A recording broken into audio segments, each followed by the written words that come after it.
তোমাকে চারপালা খাটে উঠাইয়া কোথায় জানি নিয়ে যায়।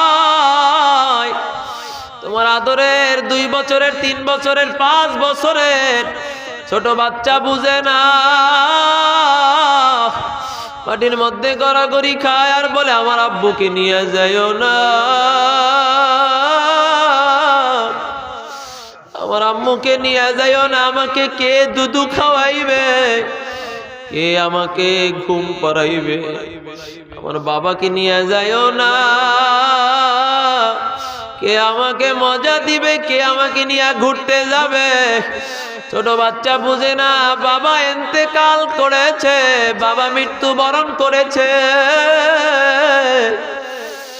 এমনও নজিরও দেখা গেছে ছোট বাচ্চা বাবা ইন্তেকাল করছে বুঝে না, বাবার খাটের পাশে দাঁড়াইয়া খাট ধরিয়া দাঁড়ায় রয়েছে, আমার আব্বুকে নিয়ে যাইও না। দুনিয়া এমনও নজিরা দেখা যায়, মায়ের কবরের উপরে উঠিয়া বাচ্চা কাঁদে, আম্মু আম্মু আমি দুধু খাবো, আমি তোমার কোলে ঘুমাইবো। এমনও নজিরা দেখা যায় ছোট বাচ্চা কবরস্থানের পাশে যাইয়া দাঁড়াইয়া দাঁড়াইয়া ডাকে, দাদু দাদু, ও নানা, ও দাদা, তুমি আমাকে মায়া করতা, মোহাব্বত করতা, আজকে ওঠো। ও আল্লাহর বান্দা তাকাইয়া দেখো, তোমার ছোট ছোট বাচ্চারা তোমার জন্য কাঁদে, আমার বাবাকে নিয়ে যাইও না, আমার মাকে নিয়ে যাইও না। কেউ তোমার আমার কথা শুনে না, আর তোমাকে আমাকে নিয়ে কবরের দিকে রওনা দিয়া দিল। ওই কবরের পাশে তোমার আমার খাটটা রাখিয়া আর তোমাকে আমাকে ধরিয়া ধরিয়া কবরের মধ্যে নামায়। কবরের মধ্যে 2 জন ব্যক্তি নামিয়া গেল, তোমার মাথার কাছে একজন, তোমার পায়ের কাছে একজন।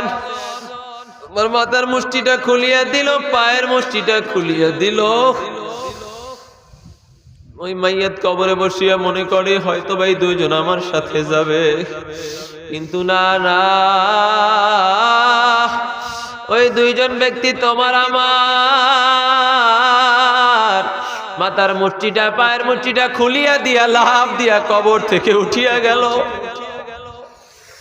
আস্তে আস্তে উপরে বাঁশ দেয়, কলা পাতা দেয়, কবরটা কেমন জানি অন্ধকার আমাবস্যার রাতের মধ্যে হয়ে গেল। ওই কবরে বসিয়া ডাক দিয়া বলে, আদরের সন্তান, ও আমার আদরের ভাই, আমাকে কবরে একা রাখিয়া যাইও না,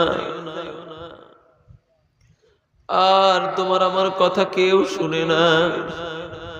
আস্তে আস্তে উপরে মাটি দেয়, পাড়ায়া পাড়ায়া এমন ভাবে আটকায় দিছে, তাকা দেখো কবরটা কেমন জানি অন্ধকার।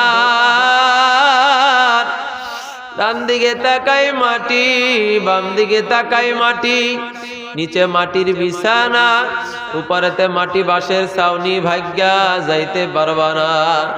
এই কবরের মধ্যে মা নাই, বাবা নাই, ছেলে নাই, মেয়ে নাই, স্ত্রী নাই, পুত্র নাই।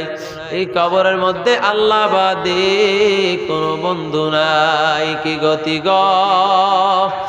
হবে আমার মরণে, কেমনে থাকব অন্ধকার কবরে, সাথী নাই রে বাতি নাই রে কবরে। আল্লাহ একা একা থাকতে হবে ওই ঘরে।